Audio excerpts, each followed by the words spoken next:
Hello friends, स्वागत है आप सबका अपने यूट्यूब चैनल सीटेट मंत्रा पे। ये आज हमारा दूसरा क्लास है सीडीपी का, जिसमें हम सीडीपी के कुछ इम्पॉर्टेंट क्वेश्चंस को डिस्कस करेंगे।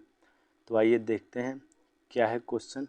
देखिए, पहला क्वेश्चन दिया हुआ है कि भाषा के अर्जन एवं विकास के लिए सर्वाधिक संवेदनशील अवधि कौन सी है। मतलब जो भाषा का अर्जन होता है उसके लिए जो सबसे सेंसिटिव पीरियड है, जो सर्वाधिक संवेदनशील अवधि है, वो कौन सी है। देखिए, सबसे पहले तो आप समझिए कि एक होता है भाषा का अर्जन और एक होता है अधिगम। यहाँ से भी सीटेट क्वेश्चन पूछते रहा है। तो ये जो आपका अर्जन होता है ये आपका मुक्त रूप से मतलब फ्री एनवायरनमेंट में होता है, ठीक है, जहाँ ये अनौपचारिक रूप से होता है। यहाँ पे कोई भी दबाव नहीं होता है, जैसे बच्चा अपने घर में किसी भाषा को सीख लेता है। और एक होता है भाषा का अर्जन, भाषा का अधिगम। भाषा के अधिगम से तात्पर्य है कि जब बालक किसी भाषा को सीखने के लिए किसी निश्चित जगह पर जाता है और उसे एक नियमबद्ध तरीके से सीखता है। जैसे स्कूल में जाकर हम अपने अंग्रेजी भाषा को या अन्य किसी द्वितीयक भाषाओं को सीखते हैं, तो वहाँ भाषा का हमारा अधिगम होता है, ठीक है। और भाषा के अर्जन और अधिगम में सीटेट पूछता रहा है कि मुख्य अंतर किसका होता है। मतलब ये जो अर्जन और अधिगम है, इसमें मुख्य अंतर किस चीज़ का होता है। तो यहाँ पे जो होता है अंतर, वो आपके वातावरण का होता है, ठीक है। तो आइए देखते हैं ऑप्शन क्या है। एक दिया है जन्म पूर्व अवधि। मतलब जन्म पूर्व अवधि से आपका तात्पर्य है कि जन्म से पूर्व की अवधि। मतलब जन्म से पूर्व की अवधि मतलब prenatal stage. Prenatal stage का मतलब जब बच्चा अपने माँ के गर्भ में होता है। आप खुद सोचिए कि क्या माँ के गर्भ में भाषा का विकास हो सकता है, वो भी अर्जन। हाँ बताइए, हो सकता है। तो हमारा जो हम जब भी भाषा का जो हमारा विकास होता है वो जन्म के बाद ही शुरू होता है, ना कि प्री नेटल स्टेज में, मतलब गर्भावस्था में कभी भी शुरू नहीं होता। तो आपका पहला ऑप्शन यहाँ पे गलत हो जाएगा। आइए दूसरे ऑप्शन की ओर चलते हैं। दिया हुआ है प्रारंभिक बाल्यावस्था।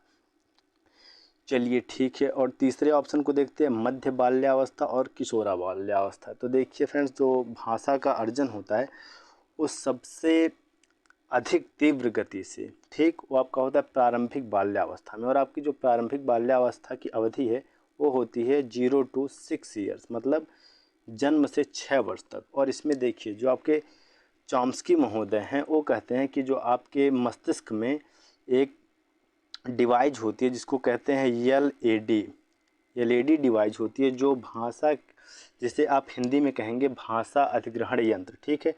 ये भी जो है ये आपका मुख्य रूप से जो मतलब ज़्यादा एक्टिव रहता है वो आपका प्रारंभिक बाल्यावस्था में ही एक्टिव रहता है, जो कि जन्म से 6 वर्ष तक होता है, ठीक है। तो आपका सीटेट ये भी प्रश्न पूछते रहता है, भाषा के अर्जन और अधिगम में भी अंतर पूछते रहता है, मुख्य अंतर वातावरण का है ये भी पूछते रहता है। और यहाँ से जो आपके चॉम्स्की हैं वहाँ से एलएडी का भी प्रश्न सीटेट पूछते आता है, ठीक है। तो आपको इन सभी बातों पर ध्यान देना है। आइए दूसरा प्रश्न देखते हैं। दूसरा प्रश्न आपका देखिए दिया हुआ है कि बच्चों में जेंडर रूढ़िवादिता एवं जेंडर भूमिका अनुरूपता को कम करने के लिए निम्नलिखित में से कौन सी पद्धति प्रभावशाली है। देखिए, पहला शब्द दिया हुआ है रूढ़िवादिता। रूढ़िवादिता का अर्थ होता है कि पारंपरिक अवधारणाएं, ऐसी अवधारणाएं जो हमारे मस्तिष्क में पुराने समय से बनती चली आ रही हैं। जैसे लड़कियों को घर में रहना चाहिए और लड़कों को काम के लिए खेत में जाना चाहिए, ठीक है। ये आपकी रूढ़िवादी विचारधारा है, ठीक। और देखिए जेंडर भूमिका भी ऐसे है कि जो लड़कियां हैं वो नर्स का काम करेंगी, जो लड़के हैं वो ट्रैक्टर चलाएंगे, लड़कियां ट्रैक्टर नहीं चलाएंगी, लड़कियां स्कूटी चलाएंगी, लड़के मोटर बाइक चलाएंगे। ये सब आपकी जेंडर भूमिका को दिखाता है, ठीक है। आइए देखते हैं ऑप्शन क्या दिया हुआ है। ऑप्शन दिया जेंडर पक्षपात के बारे में परिचर्चा, ठीक है। चलिए ठीक है। दूसरा ऑप्शन देखिए जेंडर विशिष्ट भूमिकाओं को महत्व देना। देखिए, जेंडर विशिष्ट भूमिकाओं को महत्व देने से तात्पर्य है कि जेंडर स्पेसिफिक जो रोल्स हैं उनको महत्व देना। ये तो यही कह रहा है कि क्या बोलते हैं कि अलग अलग कार्यों के लिए अलग अलग लोगों का, मतलब लड़कियों के लिए जो कार्य पहले से बना हुआ है, जो परंपरागत अवधारणाएं हैं उनको महत्व दो, और लड़कों के लिए जो बना उनको महत्व दो। तो ऐसा कैसे हो सकता है, ये तो गलत है। आइए तीसरा ऑप्शन देखते हैं जेंडर पृथक खेल समूह। देखिए, हमें कभी भी अलगाव नहीं करना है दो लोगों के बीच में, ये कहीं भी हो, ठीक है।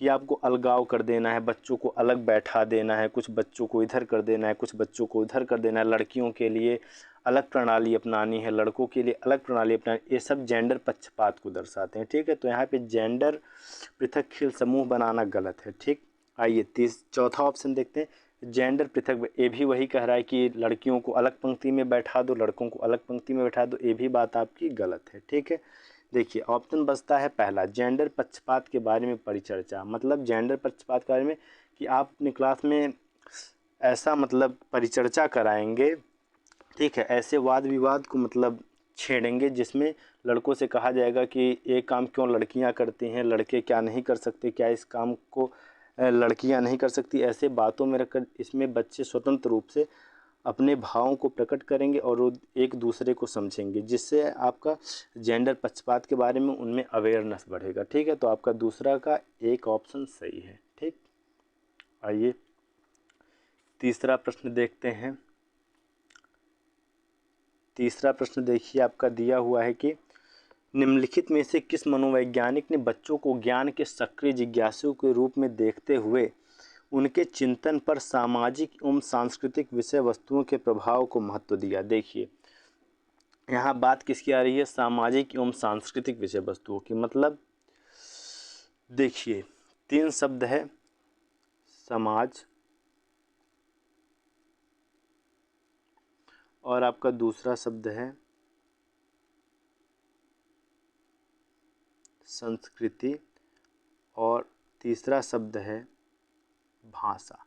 देखिए ये तीनों की बात जब भी हो तो समझ जाइए कि वहाँ वाइगॉत्स्की का बात हो रहा है। ठीक है, तो आइए ऑप्शन देखते हैं।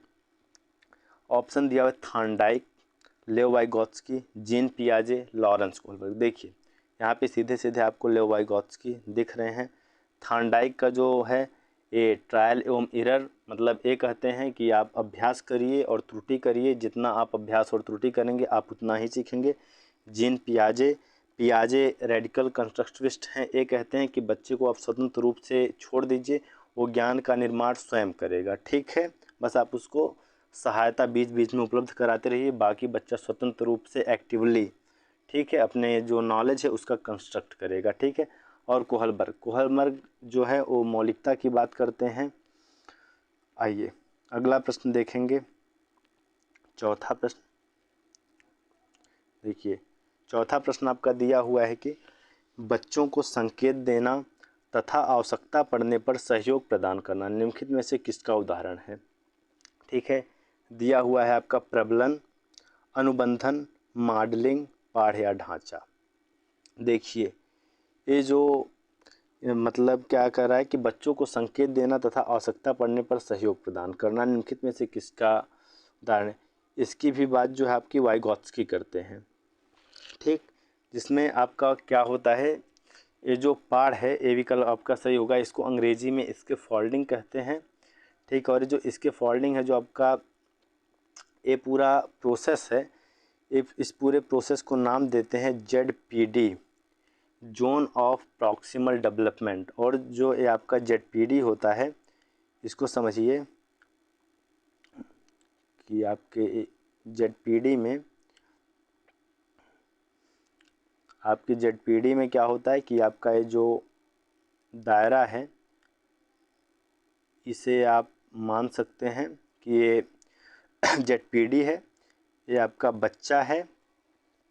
बच्चा यहाँ तक खुद से सीख सकता है, यहाँ से यहाँ तक की जो बाउंड्री है वहाँ तक वो स्वतंत्र रूप से सीख सकता है। ठीक है, लेकिन जब उसको यहाँ तक सीखना होगा, मतलब उसके नॉलेज को लेवल को बढ़ाना है, यहाँ पहुँचाना है, तो उसे किसी की आवश्यकता होगी। ठीक है, यहाँ से यहाँ तक पहुँचाने के लिए किसी की आवश्यकता होगी, और यहाँ से यहाँ तक पहुँचाने में जो उसकी मदद करेगा उसको कहते हैं MKO मतलब मोर नॉलेजेबल अदर। ठीक है, और ये जो मोर नॉलेजेबल अदर है ये कोई भी हो सकता है। ठीक, कोई रोबोट हो सकता है, कोई बच्चे से कम उम्र का भी बच्चा हो सकता है जो उसको यहाँ तक पहुँचाएगा। ठीक है, MKO जो है उसको यहाँ तक पहुँचाएगा। ठीक, और इसके बाद से आ जाता है ये तीसरा दायरा, ऐसा दायरा होता है कि जहाँ तक बच्चा कांट रीच, मतलब नहीं पहुँच सकता हेल्प मिलने के बाद भी। ठीक है, तो चौथे का जो आपका विकल्प होगा, इसका सही विकल्प होगा पाठ ढांचा।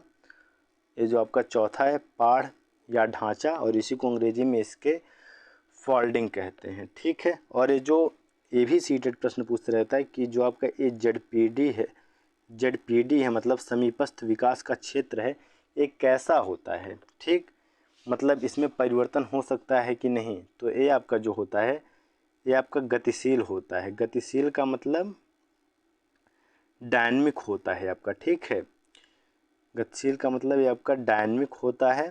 ठीक है, इसमें मतलब परिवर्तन हो सकता है। ठीक, ये मतलब इसमें परिवर्तन हम ला सकते हैं। ठीक है, ऐसा नहीं होता है कि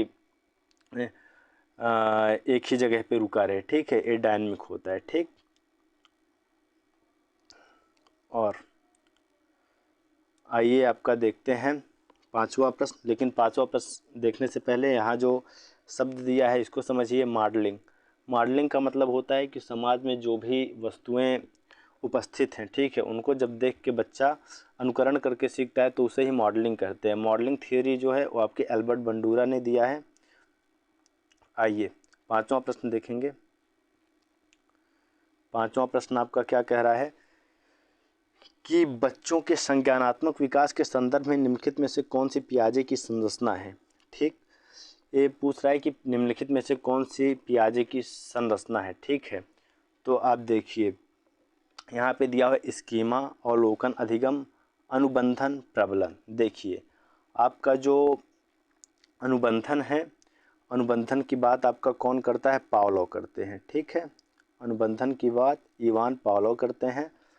और आपका क्या दिया हुआ है, प्रबलन दिया हुआ है। ठीक है, प्रबलन मतलब रीइंफोर्समेंट, और रीइंफोर्समेंट की बात कौन करता है, रीइंफोर्समेंट की बात करते हैं आपके स्किनर। ठीक, अब आपका ये अवलोकन अधिगम होता है, ये एक अधिगम का प्रकार है। ठीक है, जिसमें बच्चा स्वतंत्र रूप से अवलोकन करके बातों को सीखता है। और आपका ये चौथा आ गया स्कीमा। तो पियाजे जो हैं स्कीमा का समर्थन करते हैं, मतलब जो स्कीमा का कॉन्सेप्ट है उसको पियाजे ने दिया है। ठीक है, और ये जो स्कीमा होता है ये क्या होता है, एक तरह से जो आपका ब्रेन है, ये मान लीजिए एक आपका या फिर किसी बच्चे का ब्रेन है, तो इसमें ऐसे ऐसे ऐसे ऐसे कई पैकेट होते हैं। ठीक, और ये जो सारे पैकेट हैं इसे ही पियाजे क्या कहते हैं, स्कीमा कहते हैं। लेकिन ये जो पैकेट हैं ये हाइपोथेटिकल हैं। हाइपोथेटिकल का मतलब ये वास्तविक रूप में हमारे दिमाग में एग्जिस्ट नहीं करते हैं। ठीक है, ये परिकल्पित हैं, बस इनको पियाजे ने माना है। ठीक है, तो ऐसा भी प्रश्न एग्ज़ाम में अभी तक पूछा तो नहीं है, लेकिन पूछ सकता है कि जो स्कीमा होता है ये एक्चुअल होता है या फिर हाइपोथेटिकल होता है। तो आप वहाँ ध्यान रखिएगा, जो स्कीमा होता है आपका हाइपोथेटिकल होता है। ठीक है, आइए छठवें प्रश्न की ओर चलते हैं। छठवां प्रश्न आपका देखिए क्या दिया हुआ है कि निम्नलिखित कथनों में से कौन सा बुद्धि के बारे में सही है। पूछ रहा है कि कौन सा बुद्धि के बारे में सही है। बुद्धि एक निश्चित योग्यता है जो जन्म के समय ही निर्धारित होती है। पहला विकल्प कह रहा है कि बुद्धि जो है वो आपकी निश्चित योग्यता होती है जो जन्म के समय ही निर्धारित होती है। इसके कहने का मतलब है कि बुद्धि जो है वो जन्म के समय ही निर्धारित होती है। अच्छा बताइए, अगर जन्म के समय ही बुद्धि निर्धारित हो जाती तो हम जीवन पर्यंत कैसे सीखते रहते। हाँ, आज हमको हो सकता है कि संज्ञा आता हो, सर्वनाम ना आता हो, लेकिन कल हम सर्वनाम सीख लेंगे। मतलब बुद्धि हमारी निर्धारित नहीं है। आज जो बच्चा कक्षा 5th में फेल हुआ था, 20 साल बाद कल को यूपीएससी क्लियर करेगा। अगर बुद्धि निर्धारित होती तो क्या ये हो पाता। इसका मतलब यह विकल्प आपका गलत है। आइए दूसरे विकल्प को देखते हैं। बुद्धि को मानकीकृत परीक्षणों के प्रयोग से सटीक रूप से मापा एवं निर्धारित किया जा सकता है। ये कह रहा है कि जो बुद्धि है उसको मानकीकृत परीक्षणों के, मानकीकृत परीक्षण दोस्तों ऐसे परीक्षण होते हैं कि जिनमें से पैमाना पहले से सेट होता है। ठीक है, उसके आधार पर परीक्षण किया जाता है, वही मानकीकृत परीक्षण होता है। तो ये कह रहा है कि बुद्धि को मानकीकृत परीक्षणों के प्रयोग से सटीक रूप से मापा एवं निर्धारित किया जाता है। देखिए मनुष्य के जो भी गुण हैं, ठीक है, कोई भी गुण हो, एक गुण नहीं कोई भी गुण हो, उसको हम कभी भी सटीक रूप से निर्धारित नहीं कर सकते हैं। ठीक है, उनमें परिवर्तन होता रहता है। कि ऐसे कह देना 100% किसी के बारे में कह देना तो ये तो गलत हो जाएगा ना। तो बुद्धि को सटीक रूप से निर्धारित नहीं कर सकते हैं। ठीक है, हाँ कुछ हद तक निर्धारित कर सकते हैं। ठीक है, कि प्रेडिक्टेबल होता है कि बड़े होने पर इतने तक इसका विकास हो सकता है, लेकिन सटीक रूप से मतलब एकदम तय कर देना ये तो इम्पॉसिबल है। ये भी ऑप्शन आपका गलत हो गया। देखिए तीसरा क्या कह रहा है कि बुद्धि एक एकात्मक कारक तथा एक एकाकी विशेषक है। ठीक है, चलिए चौथा ऑप्शन देखते हैं। बुद्धि बहुआयामी है तथा जटिल योग्यताओं का एक समूह है। देखिए जो बुद्धि होती है वो कभी भी एकात्मक नहीं होती है। एकात्मक क्यों नहीं होती है? क्योंकि हमारे अंदर कई तरह की बुद्धि होती है। ठीक है, तो बुद्धि कभी भी एकात्मक नहीं होती है, बुद्धि हमेशा बहुआयामी होती है। एकात्मक होती तो हम किसी एक चीज़ में ही अच्छे होते, ठीक है, लेकिन बहुआयामी होती है जिससे हम कई चीज़ों में अच्छे होते हैं। ठीक है, चौथा विकल्प देखते हैं। बुद्धि बहुआयामी है तथा जटिल योग्यताओं का एक समूह है। बिल्कुल, हावर्ड गार्डनर कहते हैं कि जो बुद्धि है आपकी, उनका बुद्धि का बहु सिद्धांत है जो बताते हैं कि आपकी बुद्धि जो है वो 8 प्रकार की होती है। ठीक है, ये भी क्वेश्चन एनसीईआरटी सीटेट पूछा हुआ है कि बुद्धि जो है आपकी वो हावर्ड गार्डनर के अनुसार कितने प्रकार की होती है, तो 8 प्रकार की होती है। बहुत से लोग 16 प्रकार की बताते हैं यूट्यूब पर ही, लेकिन एक गलत है। एनसीईआरटी के अनुसार आपकी जो बुद्धि है हावर्ड गार्डनर के अनुसार वो 8 प्रकार की होती है, 16 वाला गलत है। ठीक, ये 8 प्रकार की बुद्धि होती है। तो अगर बुद्धि 8 प्रकार की है इसका मतलब बुद्धि क्या है? बहुआयामी है और जटिल योग्यताओं का एक समूह है। बिल्कुल, जो बुद्धि होती है वो हमारा ऐसा थोड़ी ना है कि एक ही है, उसमें हमारी कई योग्यताएं मिलकर, ठीक है, अंतःक्रिया करते हैं जिसके परिणाम स्वरूप हमारी बुद्धि का क्या होता है? निर्माण होता है। ठीक है, आइए इसका छठवें का चौथा विकल्प सही होगा। आइए सातवां प्रश्न देखते हैं।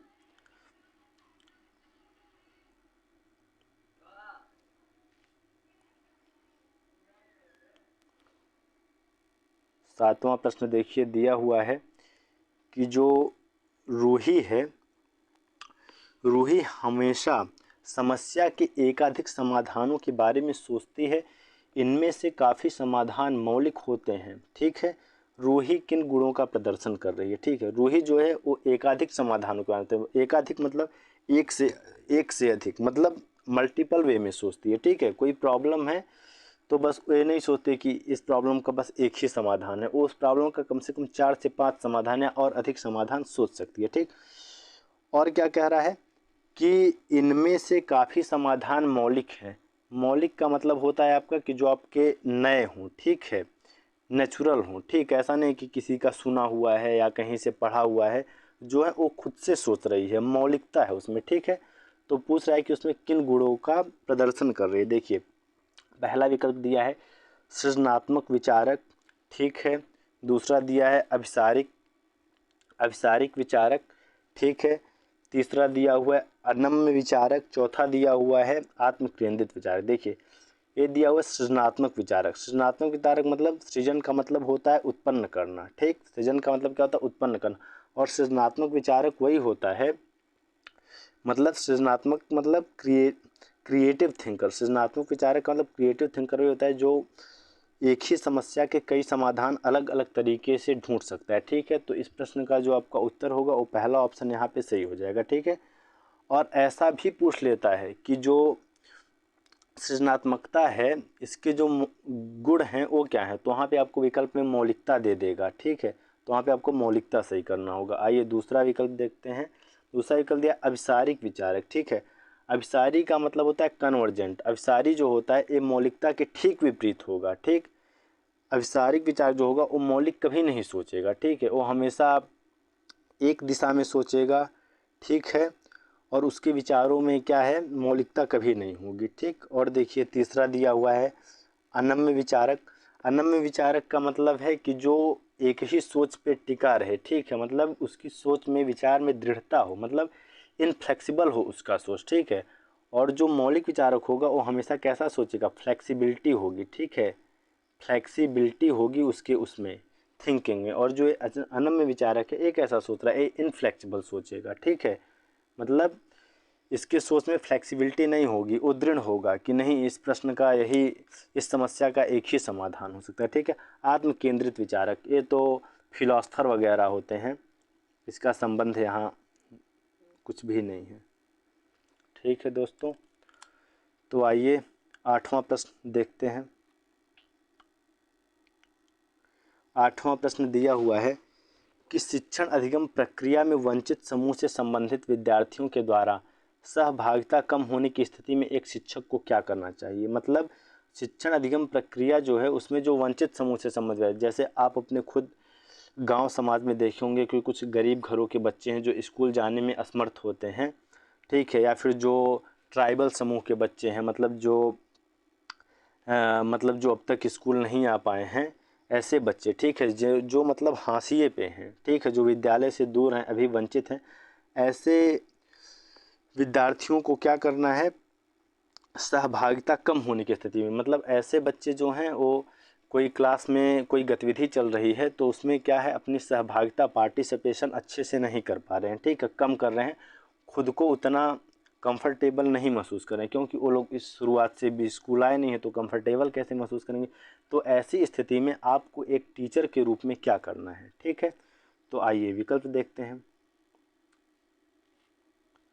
विकल्प आपका देखिए, पहला विकल्प दिया हुआ है बच्चों को विद्यालय छोड़ने के लिए कहना चाहिए। मतलब अगर बच्चे कंफर्टेबल नहीं फील कर रहे हैं, कोई एक्टिविटी हो रही है उसमें सहभागिता नहीं ले रहे हैं, तो आप कहेंगे कि जाओ तुम स्कूल छोड़ के चले जाओ, तुमको स्कूल नहीं आना है। बताइए, ये कोई अच्छी बात है? तब तो बच्चा कुछ सीख ही नहीं पाएगा अगर स्कूल आना बंद कर देगा। ये विकल्प इसलिए आपका गलत हो जाता है। दूसरा विकल्प देखते हैं, इस स्थिति को जैसे ये स्वीकार कर लें, अगर ऐसे करेंगे तब तो बच्चे कुछ समय के बाद एकदम से ही सहभागिता लेना बंद कर देंगे, उनके अंदर कुंठा पैदा हो जाएगी, ठीक है, ये भी विकल्प आपका गलत है। तीसरा देखते हैं, इन विद्यार्थियों से अपनी अपेक्षाओं को कम करना चाहिए। मतलब अपनी अपेक्षाओं को कम करने का मतलब है कि उनके प्रति हीन भावना से देखना कि अरे जाने दो, ये गरीब हैं, ये वंचित परिवार से हैं, इनको ऐसे ही छोड़ देते हैं, ठीक है। तो ये तो एक शिक्षक के लिए बहुत ही अन्याय होगा करना, ठीक है। ये तो मुझे तो सबसे गलत यही विकल्प लग रहा है। आइए चौथा देखते हैं, अपनी शिक्षण पद्धति पर विचार करना चाहिए तथा बच्चों की सहभागिता में सुधार करने के लिए नए तरीके ढूंढें। बिल्कुल, देखिए, अगर बच्चे उस एक्टिविटी में, जो भी एक्टिविटी क्लास में चले, उसमें सहभागिता नहीं दे रहे हैं तो हो सकता है हमारा तरीका उनके लिए अनुकूल ना हो। तो क्या कर सकते हैं हम, अपने शिक्षण पद्धति, मतलब अपने तरीके में कोई विचार करके उसमें परिवर्तन करें, ठीक है, जिससे बच्चे आकर्षित हों। और फिर क्या कह रहा है, तथा बच्चों की सहभागिता में सुधार करने के लिए नए तरीके। बिल्कुल, हम नए तरीके ढूंढें कि जो चीज़ें उनको अच्छी लगे, जिससे वो उसमें सहभागिता कर पाएंगे, ठीक है। इसलिए आपका चौथा ऑप्शन 8वें का सही हो जाएगा। आइए 9वां विकल्प देखते हैं, 9वां प्रश्न देखते हैं, संरचनावादी ढांचे में अधिगम प्राथमिक रूप से।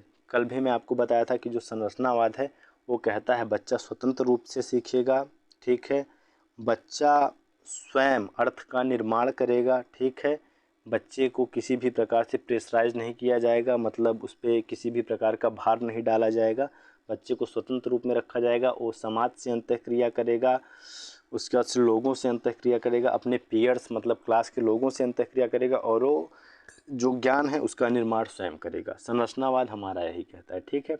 आइए देखते हैं, पहला ऑप्शन दिया है यंत्रवत याद करने पर आधारित है। यंत्रवत याद करने का मतलब होता है कि दो मशीनों की तरह किसी चीज़ को याद कर लेना, ठीक है। जैसे आप मोबाइल में कोई चीज़ लिख देते हैं वैसे ही फीड हो जाता है, वैसे ही किसी बात को याद करें। देखिए, हमारा जो संरचनावाद है वो कभी भी रटने के लिए नहीं कहता है, ठीक है।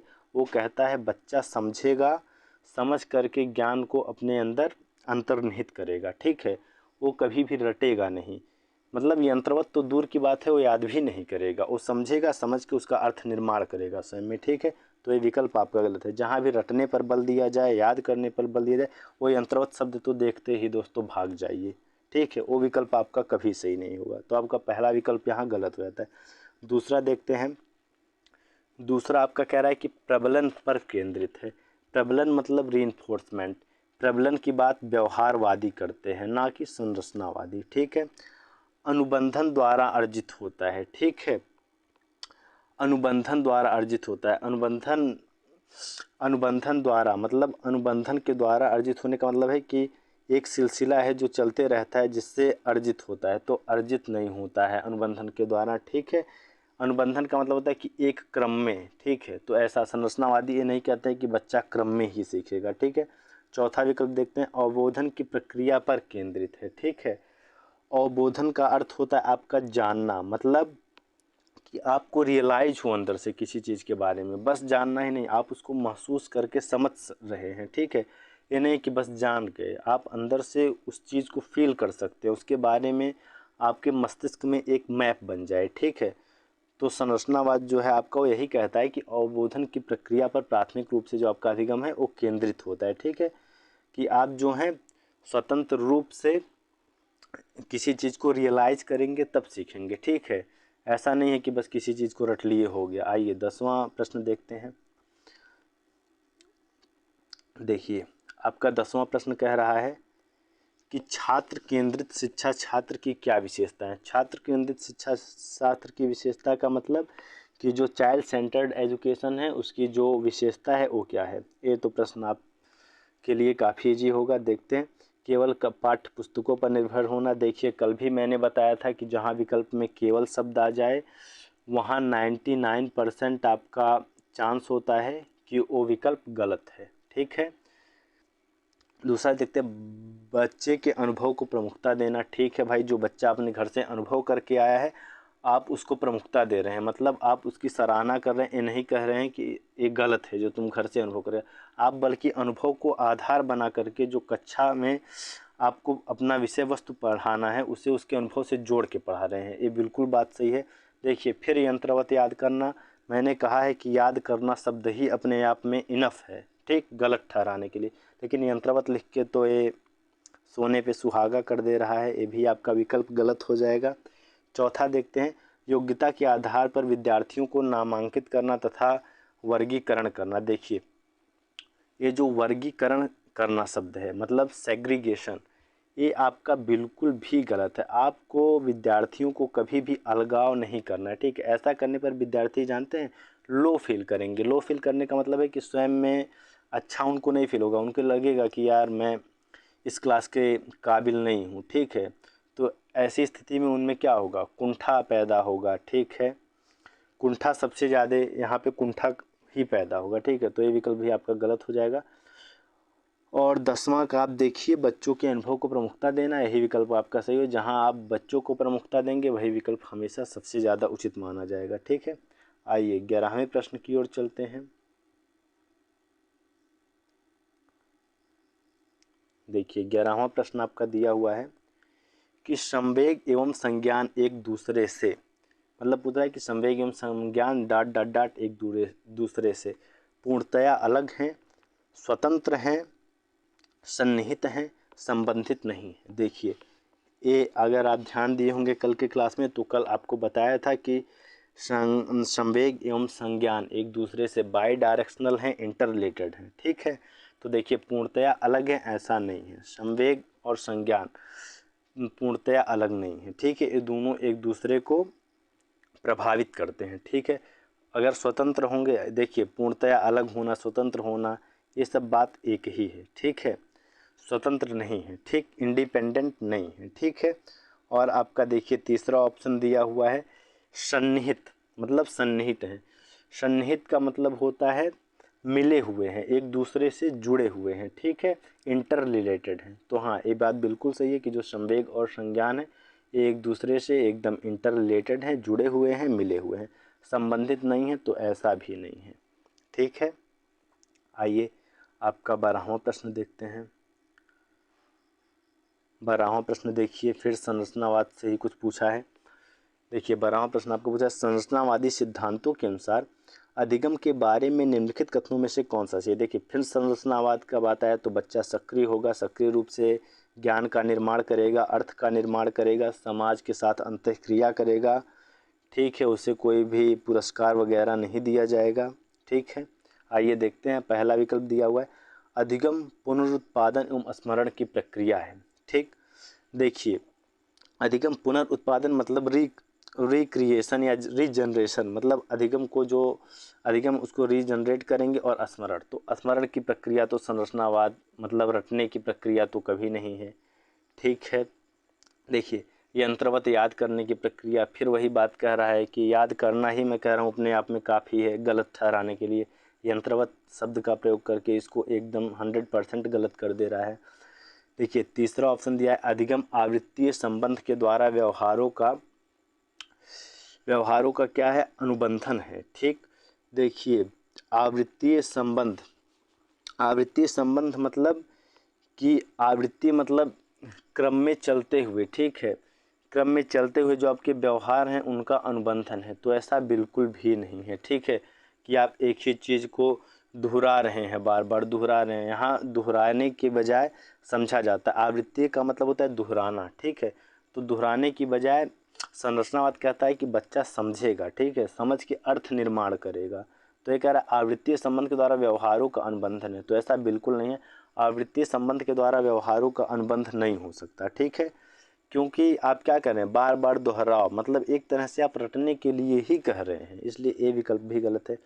चौथा विकल्प देखते हैं, अधिगम सक्रिय विनियोजन के द्वारा ज्ञान की संरचना की प्रक्रिया है। देखिए बिल्कुल बात सही है, क्योंकि यहाँ पे देखिए सक्रिय, बच्चा सक्रिय हो गया, ठीक है, और सक्रिय विनियोजन के द्वारा ज्ञान की संरचना कर रहा है, मतलब रट नहीं रहा है, वो किसी चीज़ के बारे में समझ रहा है और फिर उसकी संरचना कर रहा है, ठीक है। तो आपका चौथा विकल्प यहाँ पे बिल्कुल सही है, ठीक है।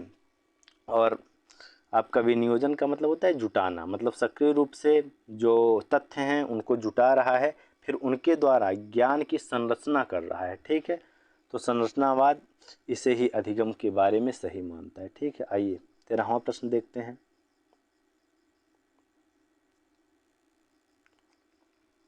13वां प्रश्न देखिए क्या दिया हुआ है, विद्यार्थियों को स्पष्ट उदाहरण एवं गैर उदाहरण देने के क्या परिमाण हैं। ठीक, देखिए सबसे पहले तो समझिए स्पष्ट उदाहरण और गैर उदाहरण में अंतर। जो आपका स्पष्ट उदाहरण होता है वो सीधे संबंधित होता है आप जो टॉपिक पढ़ा रहे हैं उससे, और जो गैर उदाहरण होता है वो उस टॉपिक के ठीक विपरीत होता है, ठीक है। लेकिन एक चीज़ ध्यान दीजिए कि जो गैर उदाहरण होता है ये नकारात्मक नहीं होता है, खराब नहीं होता है, बल्कि ये क्या करता है, ये जो बच्चों में उस कॉन्सेप्ट के प्रति समझ है उसको और गहरा करता है, ठीक है, मतलब गहराई प्रदान करता है, ठीक है। जैसे अगर आप ताप पढ़ा रहे हैं, ताप के समय ही अगर आपको उससे मतलब ठंडा होने का भी टॉपिक पढ़ाना हो तो ताप के विपरीत है ठंडा होना, तो एक दूसरे को तुरंत समझ जाएगा, ठीक है। तो आइए देखते हैं ऑप्शन क्या दिया हुआ है, अवधारणात्मक परिवर्तन को प्रोत्साहित करने के लिए एक प्रभावशाली तरीका है। चलिए ठीक है, अवधारणात्मक परिवर्तन मतलब होता है कि जो हमारे अंदर अवधारणाएं बनी हुई हैं। अवधारणाओं का मतलब होता है कि जो हम अपने आसपास चीज़ों को देखकर अपने दिमाग में एक स्कीमा बना लेते हैं, ठीक है, जो हमारे दिमाग में एक स्कीमा बन जाता है किसी भी क्रिया के प्रति, व्यवहार के प्रति, उसे ही अवधारणा कहते हैं, ठीक। तो अवधारणात्मक परिवर्तन को प्रोत्साहित करने के लिए एक प्रभावशाली तरीका है, बिल्कुल ये बात सही हो सकता है। लेकिन आइए आगे देखते हैं, यह विद्यार्थियों के दिमाग में भ्रांतियाँ, देखिए मैंने पहले ही कहा कि गैर उदाहरण निगेटिव नहीं होता है, ठीक है, ये भ्रांतियाँ उत्पन्न नहीं करता है, बल्कि ये भ्रांतियों में क्या करता है, स्पष्टता प्रदान कर देता है, ठीक है। ये भ्रांतियों में आपका क्या करेगा, स्पष्टता प्रदान करेगा भ्रांतियों के लिए, ठीक है, भ्रांतियाँ उत्पन्न नहीं करेगा। तीसरा ऑप्शन देखते हैं, यह अवधारणाओं की समझ में अभाव पैदा करता है। यह अवधारणाओं की समझ में अभाव पैदा नहीं करता है, ये आपकी अवधारणाओं की समझ में क्या करता है, स्पष्टता लाता है, ठीक है। जो आपके अवधारणा बने हुए ये उसमें स्पष्टता लाता है, ठीक। अब जैसे आप उदाहरण के लिए समझिए कि आप कि जैसे ईवीएस में दिया होगा, जब आप ईवीएस के लिए पढ़ेंगे तो वहाँ पे चिड़ियों का कॉन्सेप्ट दिया है, कल चिड़ी, वुड पीकर वगैरह वगैरह। तो आप जब उस चिड़ियों का कॉन्सेप्ट बच्चों को पढ़ा रहे हैं, तो अगर उन चिड़ियों का कॉन्सेप्ट पढ़ाते समय आपने बताया कि ये चिड़िया हैं, इनके 2 पैर होते हैं, ये बर्ड के उसमें मतलब ये चिड़ियों के समूह में आते हैं, लेकिन उसी समय अगर आपने बता दिया कि चमगादड़ जो चमगादड़ है वो मैमल के ग्रुप में आता है, ठीक है, तो उस समय तुरंत बच्चों का क्लियर हो जाएगा कि चमगादड़ और चिड़िया में क्या पर्याप्त अंतर है, ठीक है। तो इसलिए जो गैर उदाहरण है उनको तुरंत रखना बच्चों के सामने बहुत ही ज़रूरी हो जाता है। आइए 14वां प्रश्न देखते हैं। इसका जो आपका 13वां का है, इसका जो पहला विकल्प होगा वो सही हो जाएगा, ठीक है। सॉरी, 13वें प्रश्न का जो है आपका ये पहला विकल्प सही हो जाएगा। अवधारणात्मक परिवर्तन को प्रोत्साहित करने के लिए एक प्रभावशाली तरीका है। 14वां प्रश्न अरे एक विकल्प और देखिए छूट गया, इसको देखते हैं। यह अवधारणात्मक समझ के बजाय कार्यविधिक प्रक्रियात्मक ज्ञान पर केंद्रित करता है। देखिए ऐसा नहीं है, ठीक है। कार्यविधिक प्रक्रियात्मक ज्ञान होता है कि आप जो ज्ञान है उसको एक क्रम के रूप में, मतलब एक प्रोसीजर पहले से बना हुआ है कि इसके बाद ये सीख रहे हैं, इसके बाद ये सीख रहे हैं, इसके बाद ये सीख रहे हैं, तो इसका संबंध जो गैर उदाहरण है या उदाहरण है उससे इसका संबंध दूर दूर का कोई नहीं है। लेकिन ये जो प्रक्रियात्मक ज्ञान है ये अधिगम के लिए बहुत ही ज़रूरी होता है, ये सकारात्मक है, ठीक है। आइए 14वां प्रश्न देखते हैं।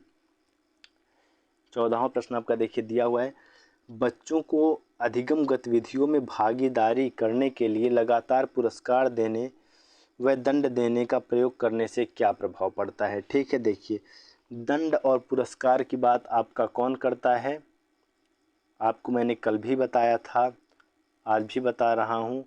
इसका जो बात करता है वो कौन करता है, व्यवहारवाद करता है। कौन करता है इसकी बात, दंड और पुरस्कार की, व्यवहारवाद, ठीक है।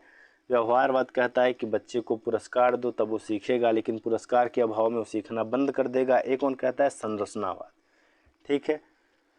तो देखते हैं आपका विकल्प क्या दिया है, मतलब क्या कह रहा है कि पुरस्कार देने में दंड का प्रयोग करने से क्या प्रभाव पड़ता है। ठीक, देखिए बाहरी अप्रेरणा कम होती है, आंतरिक अप्रेरणा कम होती है। देखिए जो हमारी अप्रेरणा है, ठीक है, देखिए सबसे पहले तो जानिए जो हमारे अधिगम के लिए जो सबसे आवश्यक तत्व है, ठीक है, वो हमारी अभिप्रेरणा ही है, ठीक। और ये जो अप्रेरणा होती है ये दो प्रकार की होती है, एक होती है बाहरी, एक होती है आंतरिक। ये जो आंतरिक अप्रेरणा होती है ये अधिगम के लिए अत्यंत आवश्यक है, ठीक है। हमें आंतरिक रूप से आंतरिक रूप से प्रेरित रहना अति आवश्यक है, ठीक है। तो एक सकारात्मक अधिगम के लिए आंतरिक अप्रेरणा की अत्यधिक आवश्यकता है, ठीक है।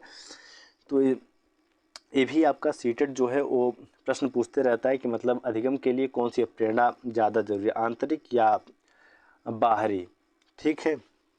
तो आपकी जो आंतरिक प्रेरणा है वो आपकी इम्पॉर्टेंट होती है, ठीक। तो देखिए बाहरी प्रेरणा कम होती है, ठीक, बाहरी प्रेरणा आपकी कम हो जाएगी, इसका मतलब आंतरिक प्रेरणा बढ़ रही है। तो अगर आप किसी को दंड देंगे तो क्या उसकी आंतरिक प्रेरणा बढ़ेगी, नहीं, उसकी अब प्रेरणा बढ़ेगी ही नहीं, उसकी अब प्रेरणा कम हो जाएगी। और कैसी अब प्रेरणा कम हो जाएगी, आंतरिक अब प्रेरणा कम हो जाएगी और बाहरी अब प्रेरणा क्या होगी, बढ़ जाएगी, ठीक है। तो ये विकल्प जो आपका है एक गलत हो जाएगा, ठीक। आइए दूसरा विकल्प देखते हैं, आंतरिक प्रेरणा बढ़ती है, ऐसा नहीं, आंतरिक प्रेरणा कम हो जाती है, ठीक है। ये दोनों विकल्प उल्टा लिखा हुआ है। यह बच्चों को प्रदर्शन आधारित लक्ष्यों के बजाय निपुणता पर ध्यान के लिए प्रोत्साहित करती है, ऐसा भी नहीं है, ठीक है। निपुणता पर ध्यान केंद्रित करने के लिए आंतरिक प्रेरणा का होना अति आवश्यक है। और जब आप उसे दंड देंगे, पुरस्कार देंगे तो बाहरी रूप से प्रेरित होगा, जिसके अभाव में निपुणता नहीं प्राप्त किया जा सकता। चौथा विकल्प देखते हैं, अधिगम में बच्चों की स्वाभाविक अभिरुचि तथा जिज्ञासा कम होती है। बिल्कुल यही ऑप्शन सही है, अभिरुचि तथा जिज्ञासा कम हो जाएगी। क्यों कम हो जाएगी, क्योंकि भाई आप ही हैं, आपको कोई काम करना, आप डेली स्कूल जाते हैं, ठीक है, या फिर डेली आप मेरा यहाँ पे क्लास अटेंड करते हैं, ठीक है। अगर इस क्लास को अटेंड करने के लिए आपको डेली आपके घर वाले 100 रुपये दें, ठीक है, और 10 दिन देने के बाद से एक दिन 11वें दिन देना बंद कर दे, 100 रुपया, बोले कि आज नहीं देंगे तुमको, तो आप उस दिन क्लास हो सकता है करें, लेकिन जो आपकी उस समय मन स्थिति होगी वो क्षीण रहेगी, ठीक है। आपको पढ़ने से ज़्यादा उस 100 रुपये की चिंता होगी। तो इसलिए जो अधिगम में बच्चा है, उसका जो अधिगम होगा वो स्वाभाविक रूप से प्रभावित होगा और उसकी अभिरुचि और जिज्ञासा जो है वो घट जाएगी, ठीक है। इसलिए आपका जो चौथा विकल्प है वो आपका सही हो जाएगा, ठीक है। आइए 15वां प्रश्न देखते हैं। 15वां प्रश्न दिया हुआ है, निम्नलिखित में से कौन सी प्रथाएं सार्थक अधिगम को बढ़ावा देती हैं। मतलब सार्थक अधिगम मतलब ऐसा अधिगम जिसमें उद्देश्य निहित हो, जो मीनिंगफुल हो, ठीक है। देखिए शारीरिक दंड, बताइए आप दंड दे देंगे तो कोई सीख पाएगा, हो सकता है कि दंड के डर से कुछ दिन तक सीखे, लेकिन एक समय के बाद वो सीखना बंद कर देगा, ठीक। तो ये विकल्प आपका गलत है। सहयोगात्मक अधिगम पर्यावरण, बिल्कुल, देखिए सहयोगात्मक अधिगम पर्यावरण से तात्पर्य है कि ऐसे ऐसे मतलब पर्यावरण का निर्माण करना जिसमें बच्चे एक दूसरे का सहयोग करके सीखें। और सहयोगात्मक अधिगम के जो प्रवर्तक हैं, ठीक है, जो कहते हैं इस अधिगम को बढ़ावा देना चाहिए, वो आपके कौन है? वो आपके वाइगॉत्स्की हैं। वाइगॉत्स्की कहते हैं कोई बच्चे जो हैं वो कोऑपरेटिव लर्निंग से अधिक सीखेंगे, मतलब सह संबंधित अधिगम करेंगे, एक दूसरे से मिलके अंतःक्रिया करके अधिगम करेंगे, ठीक है। तो ए विकल्प आपका सही है, ठीक। देखिए, सतत एवं समग्र मूल्यांकन, ये भी आपका जो है सही है, ठीक है। ये क्यों सही है? क्योंकि जो आपका सतत एवं समग्र मूल्यांकन है ये होना चाहिए, इसके बिना अधिगम हमारा अधूरा होगा, ठीक है। क्योंकि बिना मूल्यांकन के अभाव में हम ये नहीं जान पाएंगे कि हमारा बच्चा जो उद्देश्य निहित किया गया था पहले से हमारे द्वारा, या हमारे माध्यमिक शिक्षा परिषद के द्वारा, या हमारे एनसीईआरटी के द्वारा, क्या उसको वहाँ तक पहुँच पाया है या नहीं पहुँच पाया। अगर नहीं पहुँच पाया है तो उसकी कमियां कहाँ आ रही हैं, उसमें रुकावटें कहाँ आ रही हैं, उसको हम दूर कर पाएँ, इसके लिए मूल्यांकन अति आवश्यक है। देखिए, चौथा ऑप्शन देखते हैं, निरंतर तुलनात्मक मूल्यांकन। देखिए, ये जो तुलनात्मक शब्द है ये गलत है, ठीक है। हमें बच्चों का तुलना नहीं करना है एक दूसरे से, ठीक है, कि ये 70% पाया, ये 80% पाया, ये गलत है। हाँ, तुलनात्मक हमें मूल्यांकन करना है, लेकिन किसका? बच्चे से बच्चे का करना है, ठीक है। अगर वो पिछली कक्षा में 50% लाया था और इस बार 52 ला रहा है तो इसका मतलब उसके अधिगम स्तर में सुधार हो रहा है, लेकिन हमें कक्षा में सभी बच्चों में तुलनात्मक मूल्यांकन नहीं करना है। तो इसलिए आपका देखिए ये दूसरा सही है, सहयोगात्मक अधिगम पर्यावरण का निर्माण करेंगे हम, और सतत एवं समग्र मूल्यांकन करेंगे, ठीक है। ये दोनों मूल तत्व हैं अधिगम के। तो दूसरा और तीसरा कहाँ है आपका? दूसरे में। तो यहाँ पे आपका जो दूसरा विकल्प है वो सही हो जाएगा। चलिए दोस्तों, आपका सेशन यहाँ पे समाप्त होता है। आपको ये जो भी है इस क्लास का जो PDF है वो आंसर के सहित टेलीग्राम चैनल है सीटेट मंत्रा, उस पर आपको मिल जाएगा। और दोस्तों, कल आपका फिर 9 बजे रात तक एक वीडियो आपको फिर प्रैक्टिस सेट मिल जाएगा। आप डेली आते रहिए, प्रैक्टिस करिए। मेरी कोशिश है कि जल्दी से जल्दी कम से कम CDP का नोट्स भी आप लोगों को उपलब्ध करवा दूं, ठीक है। वीडियो को देखिए, अपने विचारों को कमेंट के माध्यम से शेयर करिए। Thank you so much. मिलते हैं फिर कल।